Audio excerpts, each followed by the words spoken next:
Welcome to the Talkin VAWLS Network. My name is Boogie Bentley. I'm the Indy Kid.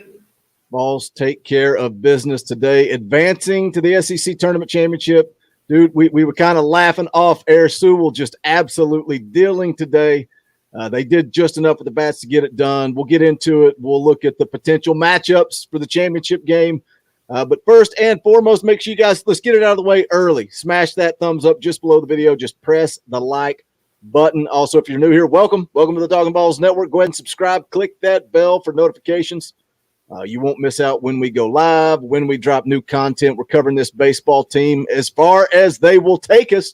But let's run down the chat. Let's see who is here. Something tells me that Sliz BTW won't be back. I mean, that gator emoji was posted in the middle of the game. I don't think that person's going to be back. Donovan is here hanging out as always. What's up, Donovan? What's going on? Lucas, hello. Welcome on in, guys. Fuse is here. Who else we got? David Speaks is in the house. What's up, David? Laura's here and says, go VAWLS. Is that how you would read it? Go VAWLS. Sure. Sounds good to me. Oh, maybe not. Zach Tilley's hanging out. Chris Oakes coming on in. Guys, welcome on in. We're going to take you through the game. We're going to look ahead. But let's get into it right out of the gate. I mean, Indy Kid, the theme of your video, your preview to the SEC tournament, and it kind of, we talked about it in the live streams too, is does this tournament really matter? Well, now tomorrow afternoon, Tennessee will either face Ole Miss or Arkansas. How important is this game? And are you starting to care just a little bit more? Oh yeah, man. After the screw job against Bama, I started to care.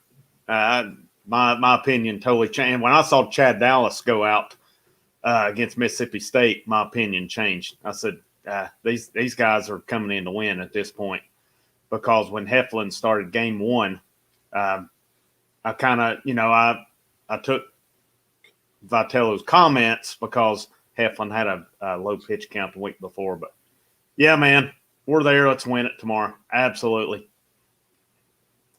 Matt's in the house and says, pay Tony V. Don't worry. We're going to talk about Tony Vitello. We're going to talk about the jobs that are out there. We'll get into that a little bit later in the show.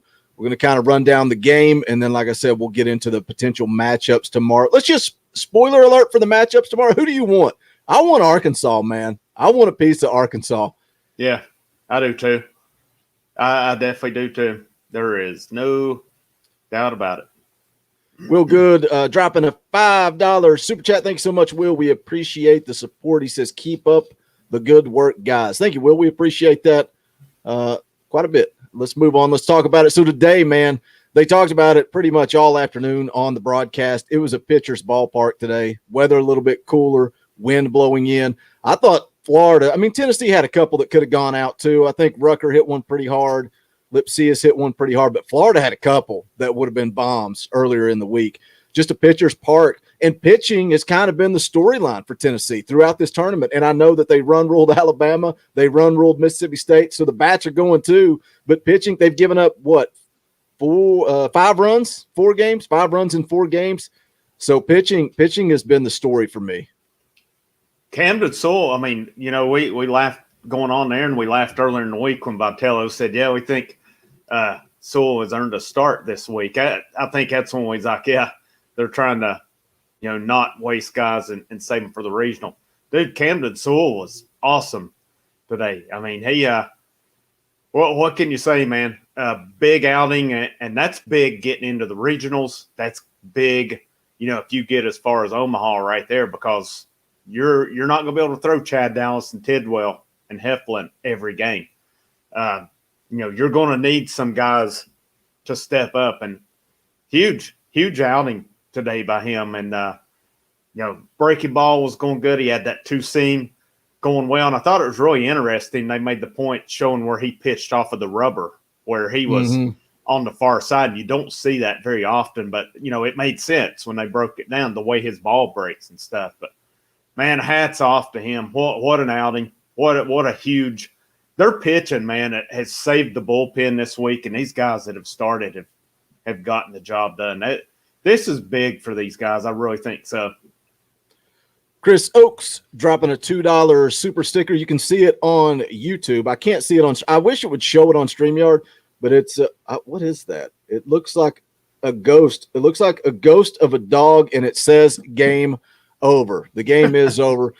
So let's take a look here. Run down Sewell's line. 6 innings pitched, and he faced a batter in the 7th. 2 hits, 6 strikeouts, no walks. I think that was a big story too. Florida kind of struggled with control, 5 walks as a team. But Tennessee's offense, man, obviously they've been hitting the ball hard, but today they just kind of plugged along. They just did enough. But when Sewell's out there throwing, and like you said, man, his stuff was just so nasty, but the movement on that 2-seamer was just he was dialed in all day. Couldn't have asked for a better outing. But the offense, like I said, just kind of plugging along, doing just enough. They had a couple of runners on in the first with only 1 out. Didn't do anything with it. I think Max Ferguson was asked to bunt twice today. Yep. They played a little bit of small ball. They just, they take the walks. This team they have a good eye. All of them do. That's something you hear regularly when you're watching Tennessee baseball. But they just get guys on base. Later in the 3rd, you had runners on 2nd and 3rd with only 1 out. And, Evan Russell did drive in a run there in the 3rd inning, but the Vols had 2 runners also thrown out at the plate in the 3rd inning. You had Connor Pavoloni on the ground ball to 3rd, and then Jake Rucker tried to score from 2nd on the Evan Russell single. But Tennessee was just trying to get runs. It seemed like they, Vitello and company felt like runs were going to be hard to come by today, and they were trying to be aggressive on the base pass. Yeah, and I enjoyed the announcers. I thought they did a good job, and they kind of broke that down, talked about – and I thought at first the guy was throwing off on them bunting on there, but then he said you got a red-hot hitter like Ferguson, you're bunting. You recognize that, you made mention of it being a pitcher's park today. They put that bunt down, got the 2 guys in, got Pavoloni thrown out at home. I can't blame either runner for getting thrown out right there. I mean, that was you're going with the momentum when Pavoloni got thrown out. And then the one, when Rucker got thrown at the plate, that dude threw a perfect strike in there. And, I like the aggression. Evan Russell, big hit. That was a big come-through hit because there was 2 outs right there. But, yeah, the bunt's not dead, man. And, you recognize a park where the ball's not carrying, things of that nature. You've got to salvage and manufacture runs right there, and they did that. And that's what this team's done all year. They're not afraid to bunt. And, maybe that's the difference between the college game and the majors. But, I like it. You're salvaging runs. They did it in Columbia last weekend. And, that you can see when he comes to the dugout, the whole bench is up high-fiving and everything like that. So, pretty cool what they did. And, they just, again, salvage. You had Beck, who had the one that hit off the dude's glove out and left. That was a shot. Beck hit another one that may have been gone.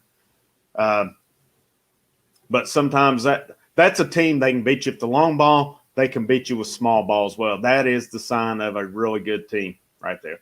Yeah, that's what I liked about the offense today. Like I said, they're just kind of plugging along, taking hits where they get them, taking walks. Going into this game, they had 23 runs scored, 26 hits, and 6 home runs in the last 2 games. And like I said, both of those run rule. This is a different style of game. But I think I saw Donovan in the chat. Donovan was talking about it either on here or in the Talkin' Balls group on Facebook, talking about how this team can do it all. They can do it all, and they really can. They can hit for power. They can hit for average. Like I said, they'll take a walk. They'll bunt guys over. They do whatever it takes to get the win. But do you think they're heating up at the right time? Because you look what they've done with the bats. You look what they're doing on the mound. It seems like all aspects of the game are clicking as we head into the SEC Tournament Championship, but then also, more importantly, the regionals in about a week? Yep, next Friday they start.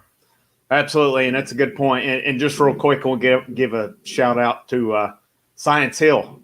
Science Hill won state championship back in Tennessee yesterday. Pretty cool that a local team there won it. But, something I read from their coach when I was reading about them winning, he said, if you get hot those 3 weeks at the end of the season, you can go. And that applies here as well, what you mentioned. And, against Alabama, the first game, they scored 2 runs. But they hit some good shots. It was just going right at them.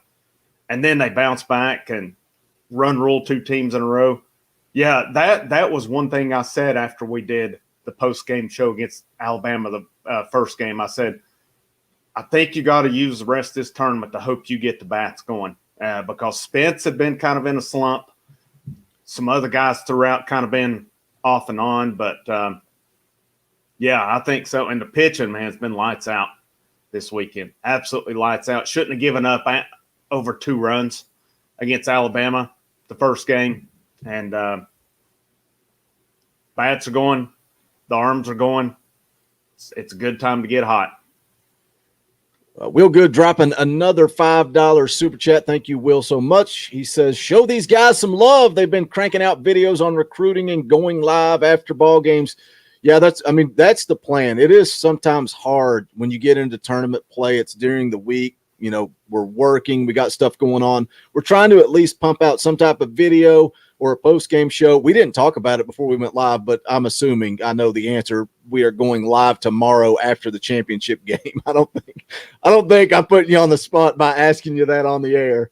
No, we'll pass. We'll just. I'm gonna kind of give us, boast for us a little bit too. When this baseball season started, the Drew Gilbert bat flip at Georgia Southern, we were on it that weekend. We worked in a Rocky Top recap because we didn't know what baseball coverage would bring. We didn't know what the views would bring. So, we kind of got together and termed it Rocky Top recap. And really the whole point of that, when it came up with it, was to be able to throw baseball in there to cover it. And, we've pretty much covered them. We've not covered them after every game like we have, this weekend and stuff. But, we've been on it with baseball stuff this year. And I really felt like we were one of the first ones to start doing that. And, maybe I'm wrong on that, but everybody else has gotten on the wagon as well when the team's gotten good. But, I will kind of boast for us a little bit that we've been on it since Georgia Southern series this year, trying to see what we could do. And, here we are. We're doing a post game. We got 61 people watching right now. And who would have thought, man? It's pretty awesome. Especially for baseball. Yeah, it's awesome. I was talking about it last night after we did the 98 National Championship stream, just how ESPN Plus just makes it possible because now, the $4, whatever it is that you pay, you have access to actually watch and follow this team, and it's exciting. They're heating up at the right time. Yeah, let's continue to go through here with some of the offense. Top of the fourth, Jordan Beck drives in Luke Lipsius. RBI double. Decay moves back over to third, and he later scores on a wild pitch. And then they add one in the seventh. Man, I was getting ready. Because Drew Gilbert struggled today. And then in the seventh inning, he came through with a big RBI single. I think it might have been a 2-out RBI single, I believe. Florida had made a pitching change right there, too. And so it was like about the first or second pitch. Gilbert hit it to center and scored the run. That was big. Donovan in the chat says Heflin tomorrow, probably, but I hope Blade. Let's go ahead and talk about that. Who do you think they go with tomorrow? Because, Will Heflin pitched on Wednesday against Bama, Chad Dallas on Thursday, Tidwell on Friday. It's kind of goes back to what we've talked about on and off for the last week. How important is this? How much does this matter? You're in the championship game now. Are you concerned as you're going into regionals trying to save a guy's arm, not send him out there and throw 2 games? I know Will Heflin was that guy was ready to go. I think he said he would pitch Friday if Vitello would have let him. But it's going to be interesting because I thought McLaughlin might have got a start somewhere in there, maybe even today. Of course, Sewell gives you the best outing you could possibly want. Who do you think they go with? You think they go back to Heflin or maybe a Chad Dallas? I can't see Blake Tidwell when he just threw on Friday. I think Heflin. I'll be surprised if it's not Heflin. Tidwell threw 60 some yesterday. I can't see him coming back 2 days later on it, and because I think right now you throw Heflin tomorrow, I don't think it messes up your rotation for next weekend at all. And you got to think the last couple innings, if it's close or whatever, Hunley's going to be ready to go. And Connell didn't throw today. Connell can be ready to go tomorrow. Walsh just threw an inning today. If Heflin struggles, maybe you go to a McLaughlin. I don't know, man. It could be all hands on deck. Who's to say you couldn't get a couple innings out of Chad Dallas. Who's to say you couldn't get a couple out of Tidwell if you need it tomorrow? I don't know that it messes up. But as far as starter, I'll be really surprised if it's not Heflin, just based on I can't remember how many pitches he threw on Wednesday, but he's got Heflin. Yeah. I don't think Heflin threw a lot. Maybe I'm wrong. Probably should have had all that information together. It's so hard to keep track of it all. So much baseball over the course of a week. But I don't think Heflin. I don't think he threw a lot. Plus, he's like I said, he was eager to go again. He was eager to go again after the loss to Bama on Wednesday.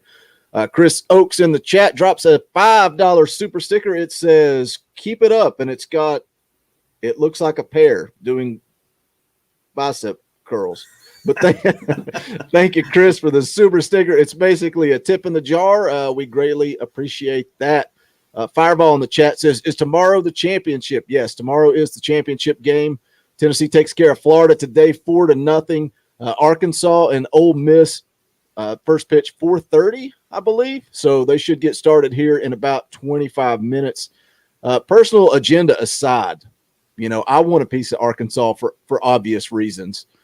But who do you think comes out on top in that game? And are you surprised? We've not talked about it. Are you surprised that Vanderbilt got bounced? Not really. No, because they lost one to Arkansas and then they lost to Ole Miss. That's two teams. Obviously, Arkansas number one. They're going to beat most teams on most days. Ole Miss is a strong team, man. And but the thing about it is, who's the two that got beat for Vandy? Rocker and Leiter. Yep. So I think Vandy is hitting a wall right now. Great team still, but and this is another little debate right here. I keep seeing, today they're saying right now Tennessee at 5 overall. I don't see it, man. I don't see how you rank Vandy ahead of Tennessee right now. Tennessee had more wins. Tennessee won the East. Tennessee is in the championship tomorrow. Their whole resume, I know Vanderbilt beat them 2 out of 3, but that's been a bit right now. And I'd like to see them play again right now, see how that goes. And because I think Tennessee could just as easily take 2 out of 3 or 3 out of 3 from Vandy right now. And personally, I think Tennessee's playing better baseball than Vandy. I think Tennessee should be ahead of Vanderbilt in the seeding line come Monday. I don't think there's any reason Vandy should be ahead of them. And it goes back to what we were talking about, Vanderbilt hitting a cold spell and Tennessee getting hot at the exact right time. Were you surprised today that Hundley came out to finish the game off? I felt like it was pretty comfortable, 4-run lead. And I was kind of making some notes and thinking as we look ahead to tomorrow, kind of wondering who they start, but then also looking at the bullpen. And I know, like you said, Connell's ready to go, but I'd kind of like to have Hundley in my back pocket too. And I'm not saying he can't go, but he's thrown twice this week. He could still give you an inning or two if you need it. Nah, he'll be ready to go tomorrow. He threw an inning today. I think he made the right call on that. Those guys are wired for that, to pitch every day. There's been numerous series Hundley's pitched all 3 days, so I don't think it's a big deal. Not, if he went 3 and 4 innings today, that would be one thing, but 1 inning, he'll be ready to go tomorrow, and he could probably even go multiple innings tomorrow if needed. You had that confidence when he came in too. Like I said, 4-run lead, Hundley comes in. You feel pretty good about it. Again, credit to their guy, but I'll live and die with our guy, Sean Hundley, any day of the week and twice on Sunday. Yeah, and Hundley's not the hardest thrower out there. He's got good location. He has pretty good control, and he's not afraid. I keep alluding to it. Last Saturday in Columbia, lead off guy gets on, he sets the next 3 down, and he didn't mess around. He got to the top of their order, 2 dangerous guys, South Carolina, and he sent them back to the dugout. Guy's not afraid, and like I said, he's wired to go every day. He'll be ready tomorrow. He came in. He actually pitched 2 innings today. He came in, should have had a 1-2-3 inning. 8th inning was when Rucker had that error on third. That's right. Walsh come in the 7th, didn't he? Yeah, I kept thinking Walsh come in the 8th. That's my fault. Yep, you're right. Then the 9th inning, I got a little nervous. I won't lie, I got a little nervous, and it was just little fluke things. you had a swinging bunt, first batter, and then Beck lost the ball in the outfield. Man, that happened a couple of times. It happened to Rucker on third, too. That's where I wasn't that worried because worst case, Florida hits a 3-run bomb. They're still down a run. And then you kind of reset. Yeah. Yeah. But I mean, huge double play. Big right time. There. That just ruined all. And hats off, too. Florida was playing good ball coming in.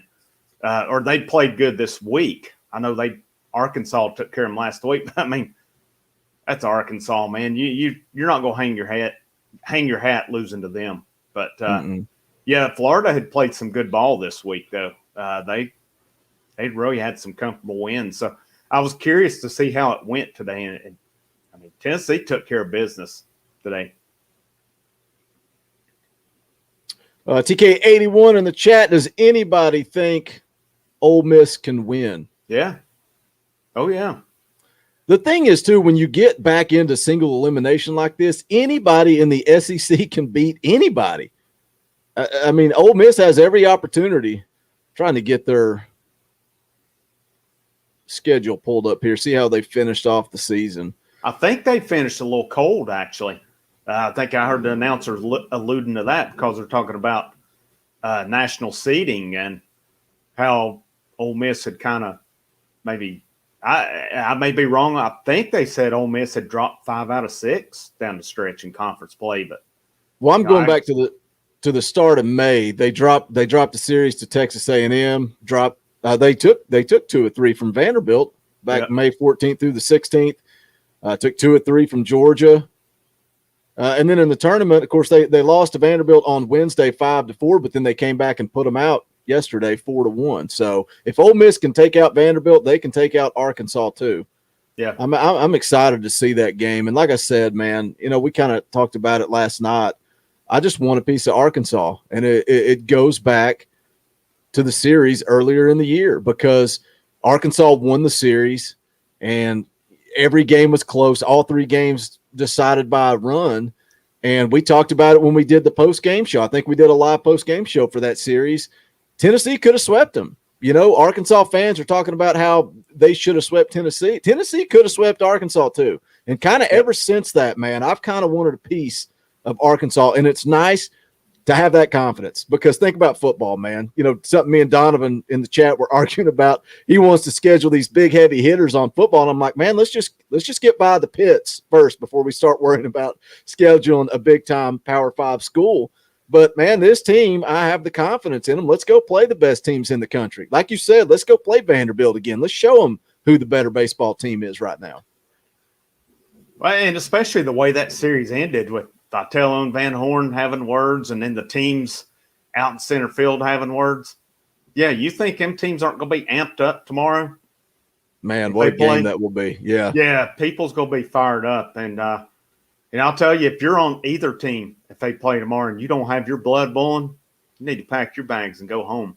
That's going to be big right there. And who's to say that these teams don't meet multiple times down the stretch? It's not out of the realm of possibility that they play in Omaha either. I'm thinking right now, I haven't seen Texas play. I know Texas is ranked up in the top 5 as well, but Tennessee and Arkansas have a real chance to go very deep the rest of the year. My ideal dream, I'll be honest, my ideal dream scenario to win the national title would be Tennessee and Vanderbilt in the championship, and we just smoke Vanderbilt. That would be my dream scenario right there. But obviously we can play whomever. I don't care if they win it. But, dream perfect scenario there. But I think the SEC is going to have at least half the field in Omaha, if not more. That's a funny comment from Victor. I don't know who it is, man. Could never figure out who would come and leave a thumbs down. Kind of makes you laugh. A lot of you guys love us, and we enjoy interacting, hanging out with you guys. And some people, I think they're subscribed to the channel just so they can hit a thumbs down as soon as we go live. It's embarrassing. I feel bad for them. You can counteract that. We got 63 people watching live right now. Just go ahead and press that thumbs up. We would appreciate that. Donovan says, no, go ahead. When we win the national championship, I will run like Forrest Gump and not stop. What were you going to say? somebody asked earlier if they win it. Well, I changed my name to the Tennessee Kid. If they win it all in Omaha, maybe I will. Yeah, we need to come up for something for you to do if they win the national championship. Notice I said you and not me.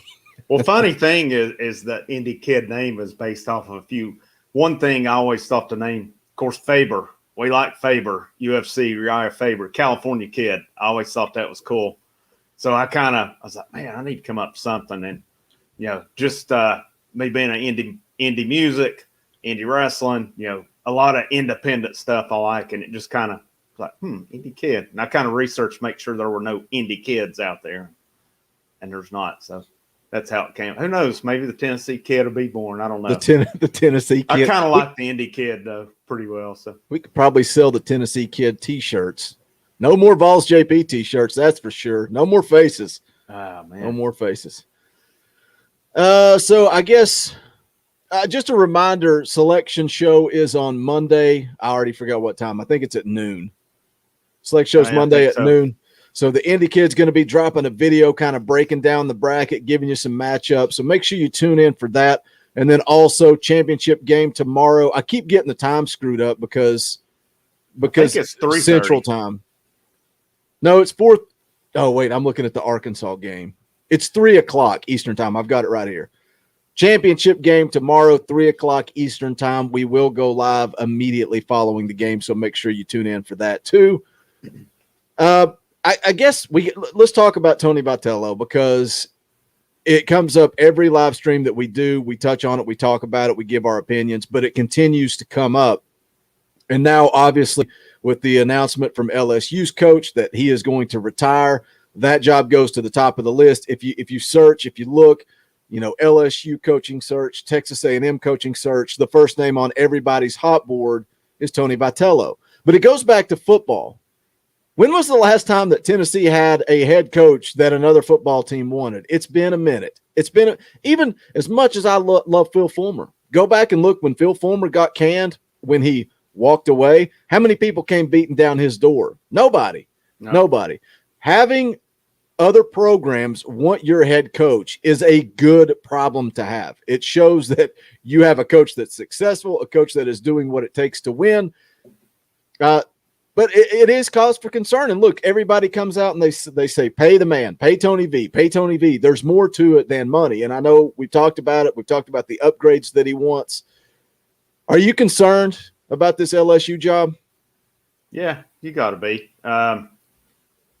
LSU. I think LSU will trump A&M. I don't know that A&M's a great program too, but the two names I've seen with LSU is Vitello and then Florida's coach, which I laugh at the name Kevin O'Sullivan. Obviously, you know who I think of with that one, the old taskmaster himself over there. But that's the two names I've seen for LSU. And the most recent I had seen yesterday is that thought that they may try to focus on Vitello. So we'll see. I don't follow West Rucker, but I saw where somebody put that JP Arencibia responded in one of his tweets, and he said Vitello's not going anywhere. So I hope that's true.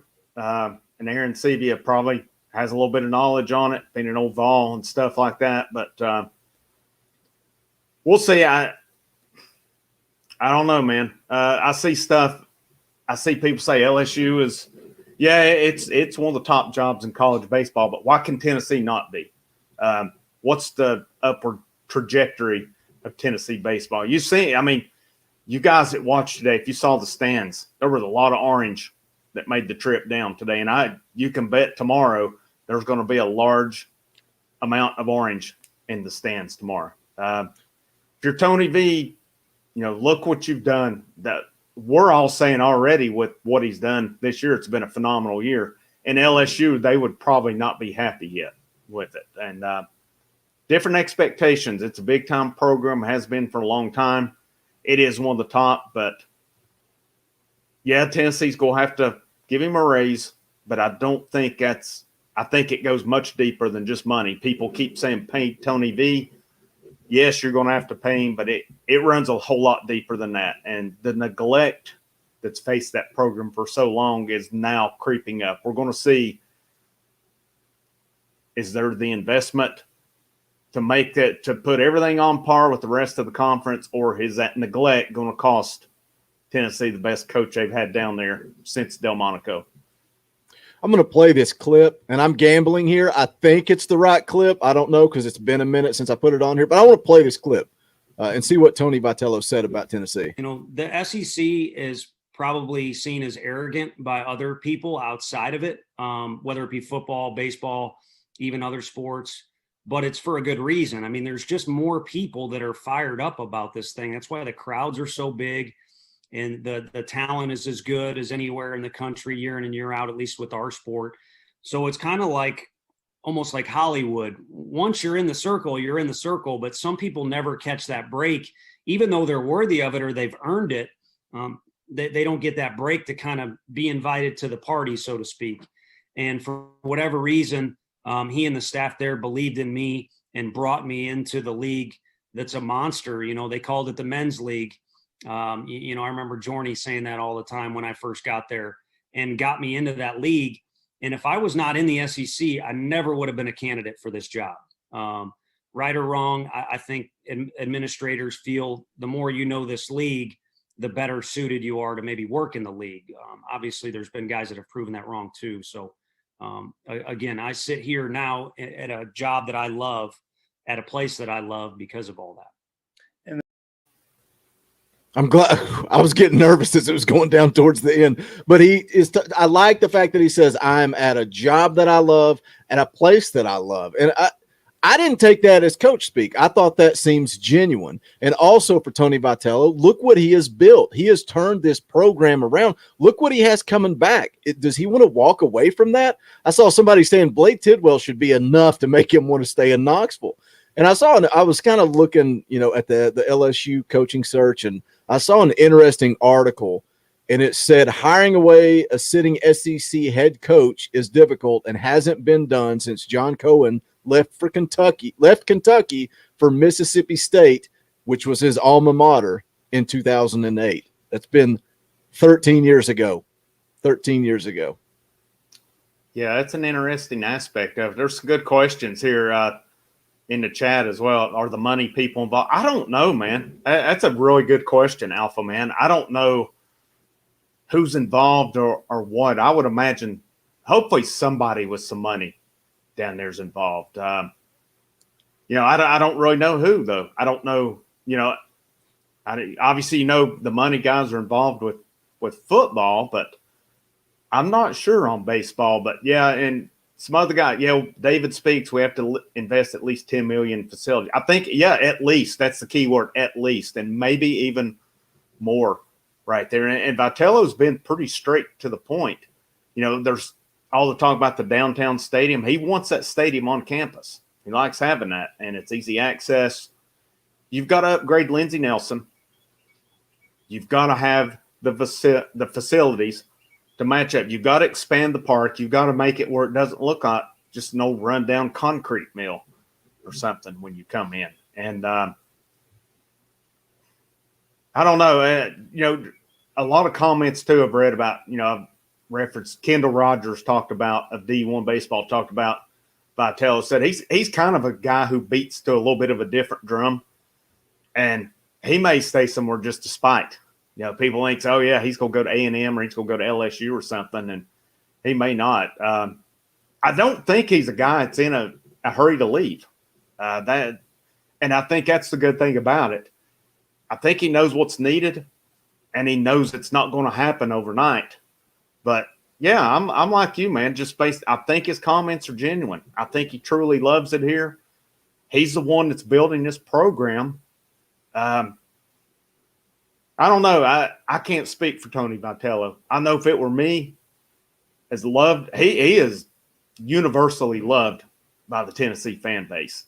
And he's very supported. If they'll make that commitment to getting the facilities up to par with the rest of the league, and obviously it's going to take a raise, I think he'll be there for a while.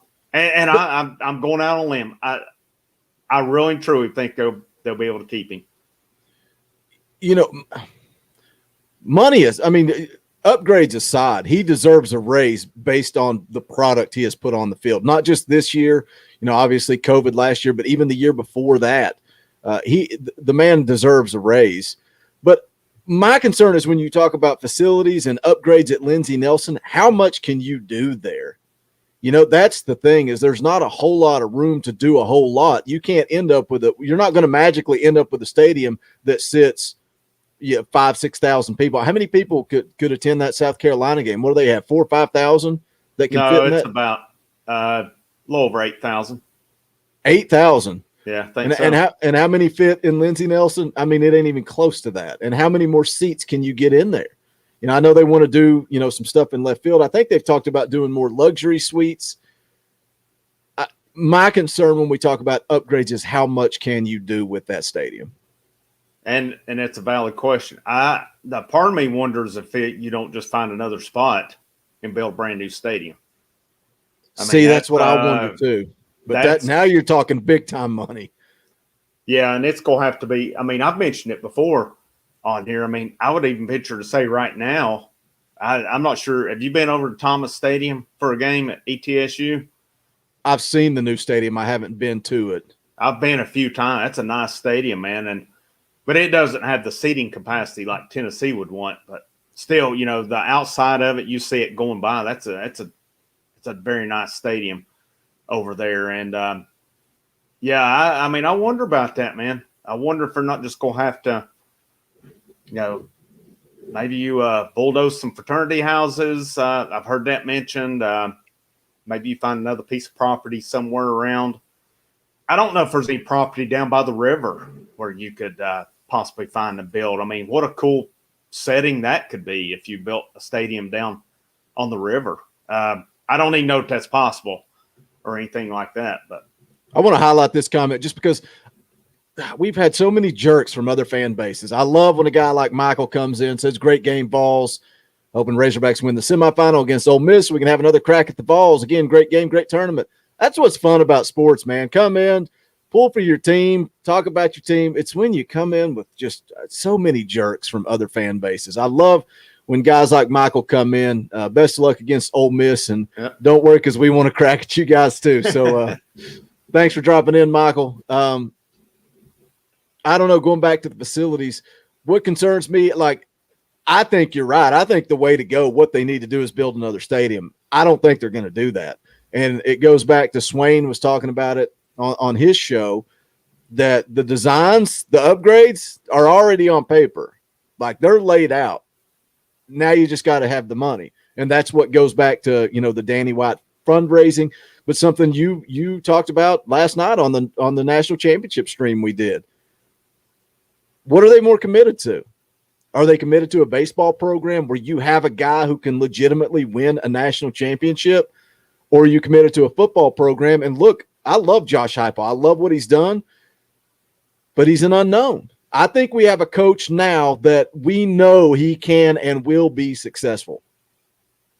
Yeah. I think you should invest in it. I think so too. And again, I said it, if Vitello leaves, I don't think it'll be from lack of. Now, let's face it this way: if Danny White will not commit to upgrades, because I'm sure the least of the concerns is salary. They'll increase his salary. I don't think that's going to be an issue right there. I don't know how high they're willing to go, and I don't think Vitello has to be the top paid coach. I don't think that's what he wants. But if you won't commit to upgrades, if you're going to invest them all in the Neyland Stadium again, that train wreck of a program, you get what you get right there. And, I don't think that's going to be the case. But,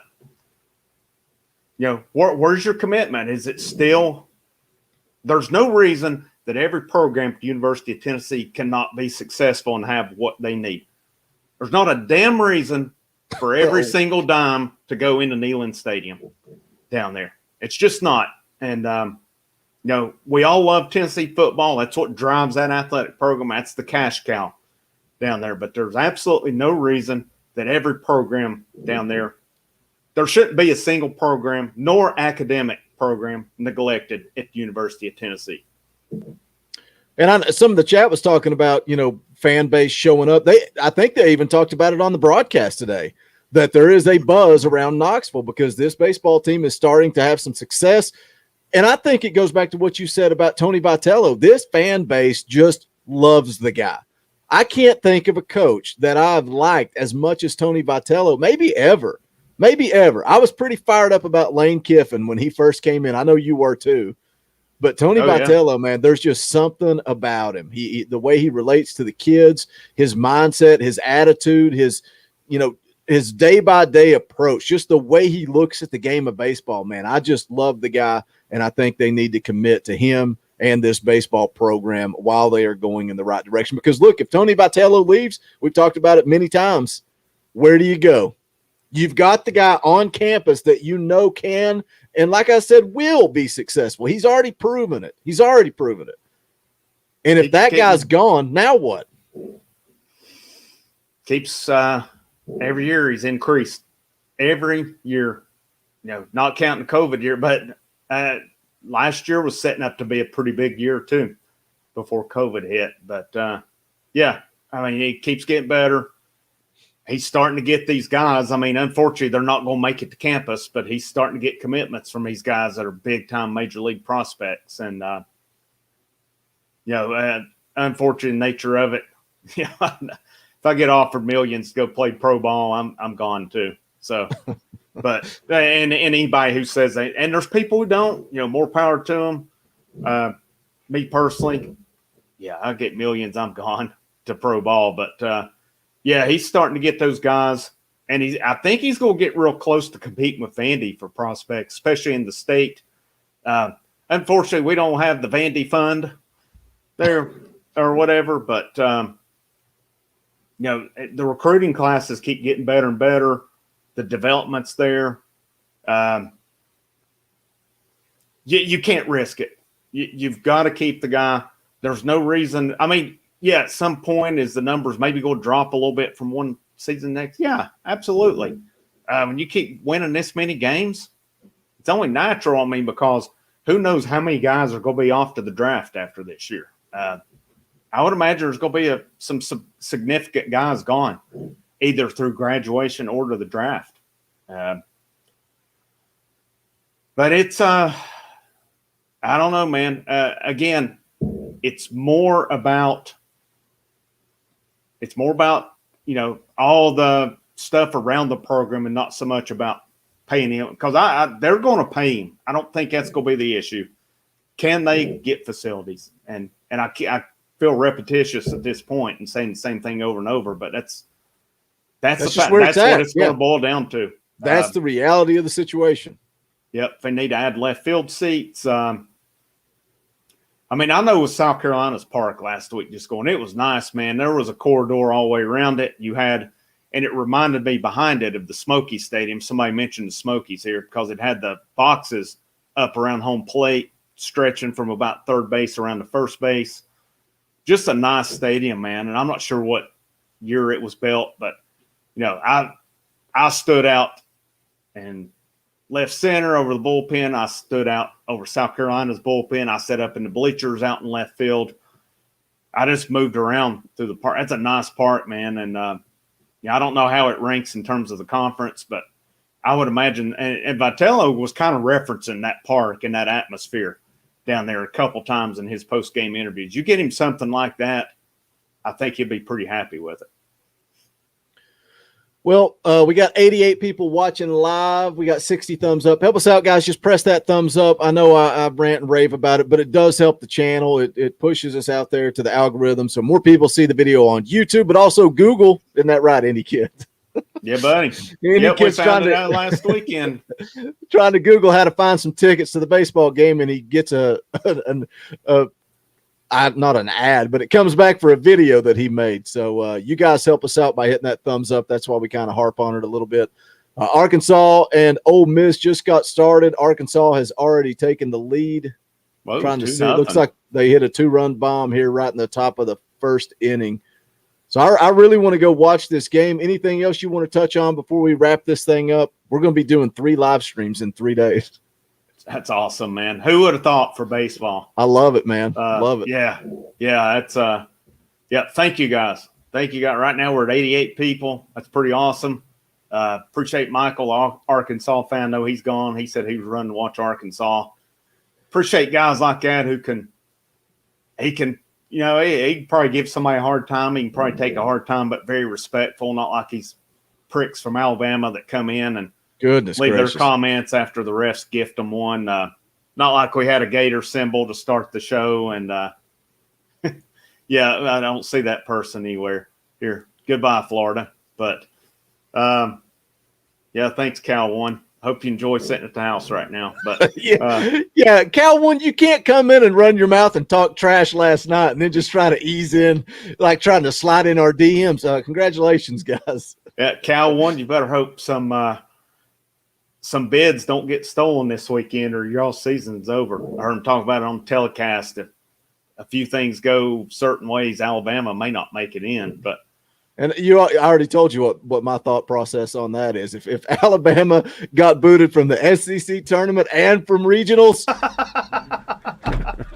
oh my God, we should leave. Perfect. There's awesome. Nothing better, man. Absolutely nothing would make me happier. All right.